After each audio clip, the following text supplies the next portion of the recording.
अपनी पसंद या मम्मी पापा की पसंद। बस अब मैं और नहीं झेल सकता। मुझे इन दोनों की जल्द से जल्द शादी करनी होगी। कहीं इस प्रीति की वजह से आरू की शादी पर असर आ गया तो नहीं, मैं ऐसे नहीं होने दूंगा। बच्चों को अपने मम्मी पापा की पसंद से शादी करनी चाहिए, अपनी पसंद से नहीं।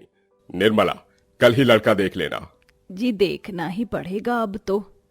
पापा, मैंने आपको सब कुछ इसलिए बताया क्योंकि पीयूष बहुत अच्छा है और मैं उससे ही शादी करूंगी। हम दोनों एक दूसरे को बहुत टाइम से जानते हैं और मैं उसके मम्मी पापा से भी मिली हूँ, वो बहुत अच्छे हैं।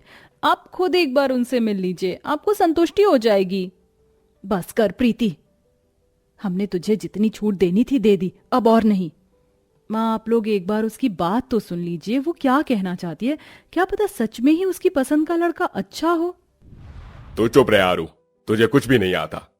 तूने ऐसा कुछ नहीं किया, इसलिए मैं अपनी पसंद के तेरे लिए लड़का इसी महीने देख लूंगा।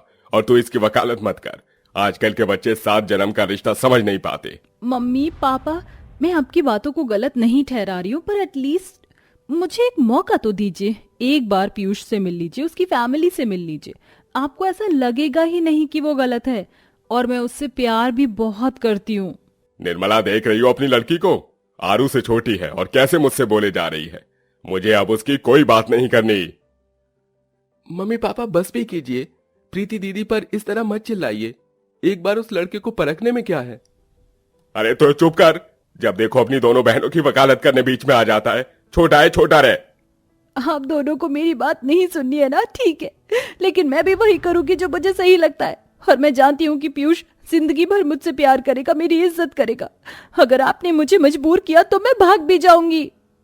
ये सुनते ही निर्मला हाथ उठाने जाती है कि आरू रोक लेती है और निर्मला प्रीति को कमरे में बंद कर देती है। दिमाग खराब कर दिया इस लड़की ने मेरा। अब मैं इसकी एक नहीं सुनूंगी। मैंने इसे हर चीज दी है, मुझे समझ नहीं आता क्या करूं। माँ, शांत हो जाओ। मुझे प्रीति भी गलत नहीं लगती है। अगर वो कह रही है तो एक बार लड़के से मिल लीजिए। इसकी जैसी बातें मत कर, तेरे पापा ने सुन लिया तो बवाल हो जाएगा। प्रीति रोते रोते अपने बॉयफ्रेंड को कॉल करती है। अरे क्या हुआ प्रीति, तुम रो क्यों रही हो? कुछ हुआ है क्या? हाँ, मैंने मम्मी पापा को हमारे रिश्ते के बारे में बता दिया, यहाँ तक कि तुम्हारी फैमिली के बारे में भी, और बहुत विश्वास दिलाने की कोशिश की। उसके बाद भी वो मेरी शादी तुमसे नहीं कर रहे, लेकिन मैं भी जिद पर अड़ी हूँ। जिंदगी बिताऊंगी तो सिर्फ तुम्हारे साथ। प्रीति देखो, मैं नहीं चाहता तुम मेरे प्यार की वजह से अपने माँ बाप का दिल दुखाकर कोई गलत स्टेप उठाओ। शादी करेंगे तो पूरे आशीर्वाद से। तुम समझते क्यों नहीं हो पीयूष? मेरे पापा बहुत स्ट्रिक्ट हैं। उन्होंने अभी साफ साफ मना करके ये कहा है कि मेरी वजह से आरू की शादी अपनी पसंद से और जल्दबाजी में करने वाले हैं। काम डाउन, ये रोना धोना बंद करो। मैं सिर्फ तुमसे ही शादी करूंगा और हम बहुत जल्द शादी करेंगे। चलो अब खाना खा लो। घर पर नॉर्मल बिहेव करो जब तक। हाँ, I love you, bye. I love you too Piyush, bye. थोड़े ही दिनों में महेंद्र अपनी बड़ी बेटी आरू की आरव से अपनी पसंद से शादी करवा देता है, जहां वह अपने ससुराल में घुलने मिलने की कोशिश करती है, लेकिन सास और नंद ने उसका जीना हराम कर दिया था। सुबह के समय, अरे ओ भाभी, भाभी, अरे कहाँ मर गई हो? सुनाई नहीं दे रहा? कब से यहाँ पर न्यूज़पेपर पढ़ रही हूँ, ये नहीं कि अभी तक चाय पकौड़े ले आए। ये लीजिए दीदी, मैं बस ला ही रही थी। आप बहुत ज्यादा आलसी हो गई हो, बिल्कुल मेरी बात नहीं सुनती। लगता है मुझे बात से शिकायत करनी ही पड़ेगी। माँ देखो तो, भाभी मुझे परेशान करने के लिए कितना धीरे धीरे पकौड़े ला रही हैं ताकि मैं ज्यादा पकौड़े ना खा पाऊं। ये सुनते ही सुनीता आकर अपनी बहू के बाल पकड़ लेती है। क्यों री, तेरी हिम्मत कैसे हुई मेरी बेटी के साथ ऐसा करने की? अपनी बेटी को मैंने बहुत लाड और प्यार से पाला है। अगर तूने उसके साथ कुछ किया तो मुझसे बुरा कोई नहीं होगा। माँ जी, मुझे दर्द हो रहा है, छोड़ दीजिए माँ जी। मैंने सच में दीदी को कुछ नहीं कहा, मैं बस पकौड़े ला ही रही थी। अब आया मजा। जहां शादी के कुछ महीनों बाद आरू अपनी जिंदगी में मुश्किल हालातों से गुजर रही थी, वहीं दूसरी ओर प्रीति आरू की शादी होते ही भागकर शादी कर लेती है और अपने पति पीयूष के साथ अच्छे अच्छे जगह हनीमून पर घूमती है और ससुराल वाले भी उसे बहुत प्यार करते हैं। प्रीति सबके लिए खाना बनाती है कि उसकी सास हाथ पकड़कर प्यार से टीवी के सामने बिठा देती है। माँ जी, आप ये क्या कर रही हो? मुझे खाना पकाना है। अरे बहू बस कर, जिंदगी भर तुझे काम करना है, आज मुझे करने दे। मैं अभी तेरे लिए स्वादिष्ट व्यंजन बना कर लाती हूँ। थैंक यू माँ जी, आप सच में बहुत प्यारी सासू माँ है। मेरी माँ तो है ही बहुत अच्छी। यहाँ पर कोई भी तुम्हें किसी भी चीज की कमी नहीं होने देगा। वो तो मैं जानती हूँ, काश यही बात मेरे मम्मी पापा समझ पाए तो बेहतर होता, लेकिन नहीं, उन्हें बस यही लगता है कि अपनी पसंद बुरी होती है और मम्मी पापा की पसंद अच्छी निकलती है। बहू तो चिंता मत कर, तेरे माता पिता तुझे भी समझ जाएंगे। जहाँ एक बेटी सुख और दूसरी बेटी दुख में थी, वहीं माता पिता भी घर खाली होने से मायूस से हो गए थे। निर्मला, हमारी दोनों बेटियां जब हमारे पास थी तो कितनी चहल पहल होती रहती थी घर में, और अब दोनों अपने अपने जीवन में आगे बढ़ चुकी हैं। प्रीति से मुझे ये उम्मीद नहीं थी, पर है तो अपनी बच्ची ही, आखिर कब तक उससे नाराज रहेंगे। तो आप क्या चाहते हैं, मैं उसे और आरू को साथ में पगफेरे की रस्म के लिए बुला लूं? वैसे भी 3 महीने हो चुके हैं। हाँ, बुला लो।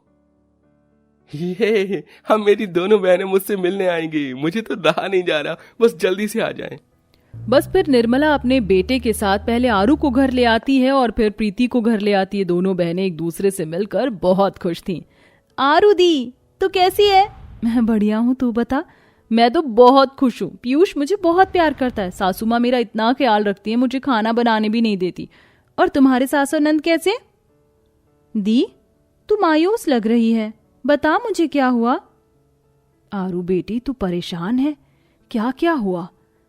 तू चुप हो गई, बता मुझे। मैं खुश नहीं हूँ मम्मी पापा, आरव बिल्कुल भी मुझे वक्त नहीं देते और पिछले 1 महीने पहले उनका काम छूट गया। वो घर में बैठे हैं, घर में बैठे रहते हैं तो बस मुझ पर चिल्लाते रहते हैं, और सास नंद तो बेफालतू में मुझ पर चिल्लाते ही रहते हैं।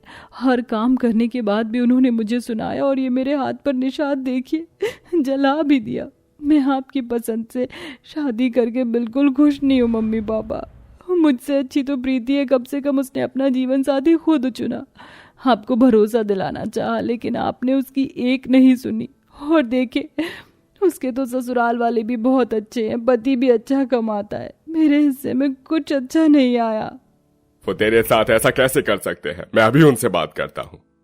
नहीं पापा, गुस्सा तो मुझे भी आया है, लेकिन इस वक्त नहीं। अभी हमारी दोनों दीदी आई हैं, एक बार ठीक से बैठकर बात करेंगे। हे भगवान, मेरी बच्ची वहां पर कितनी परेशान हो रही थी। मैं बोलना नहीं चाहती मम्मी पापा, लेकिन अच्छा हुआ जो मैंने आपकी पसंद से शादी नहीं की, वरना मैं भी दीदी की तरह परेशान होती, किसी अनजान आदमी के साथ जिंदगी बितानी पड़ती। जरूरी नहीं होता मम्मी पापा बच्चों की पसंद बेकार हो और हमेशा मम्मी पापा की ही अच्छी हो। अगर ससुराल वाले भले दिल के निकले और पति पत्नी को अच्छे से रिश्ता निभाना चाहिए, पति समझने वाला हो तो सब कुछ पत्नी के लिए आसान हो जाता है। लेकिन अगर वही पति पत्नी की बिल्कुल फिक्र नहीं करता तो फिर ससुराल वाले भी बहू पर ऐसे ही अत्याचार करते हैं जो दीदी के साथ हो रहा है। आप उससे एक बार भी नहीं मिले, लेकिन एक बार जरूर मिलना, आपको अपने बेटे जैसा महसूस होगा। वो बहुत इज्जत करती हैं आप सबकी और किसी चीज की कमी नहीं होने देते। मैंने अपने ही हाथों से अपनी बेटी की जिंदगी कैसे बर्बाद कर दी। तू सही बोल रही थी प्रीति, कुछ रिश्ते पहले से ही एक दूसरे को जानते हो तो पति पत्नी के लिए वही सही रहता है। लेकिन अब मैं अपनी बेटी का तलाक तो नहीं करवा सकता, लेकिन एक बार बैठकर दामाद जी से बात करूंगा। जी मैं भी, आखिर ये हमारी बेटी की पूरी जिंदगी का सवाल है। चलिए अब सब परेशान मत होइए, मेरी दोनों बहनें आई हैं तो मेरे हाथ का बना हुआ टेस्टी टेस्टी खाना भी खा लीजिए। अरे वाह, मेरे भाई ने खाना बनाया है, चलो बढ़िया है। मम्मी पापा, प्रीति तू भी आ जा। हाँ हाँ दीदी, मैं तो सबसे आगे हूँ। एक मेरी प्रीति और दूसरा हितेश, दोनों छोटे हैं और बदमाश हैं। इस तरह सब हंसने लगते हैं। दोनों बहनें अपने माता पिता के साथ कुछ दिन अच्छे से गुजारती हैं और दोनों दामाद को घर पर बुलाती हैं, उनसे बैठकर बातचीत करते हैं। पीयूष से बात करके आरव को अपनी गलती का एहसास होता है और वह मेहनत करके कुछ दिनों बाद एक अच्छी जगह नौकरी करने लगता है और अपने रिश्ते को अच्छे से निभाने की कोशिश करता है। इस तरह आप देख सकते हैं, ऐसा जरूरी नहीं है कि अपनी पसंद ही अच्छी हो और ये भी जरूरी नहीं है कि मम्मी पापा की पसंद अच्छी निकल जाए। अगर जिंदगी भर साथ निभाने वाला व्यक्ति अच्छा निकल जाए तो रिश्ता चाहे कैसे भी जुड़ा हो, शादी सालों साल चल जाती है। All marriages are successful if your partner is right.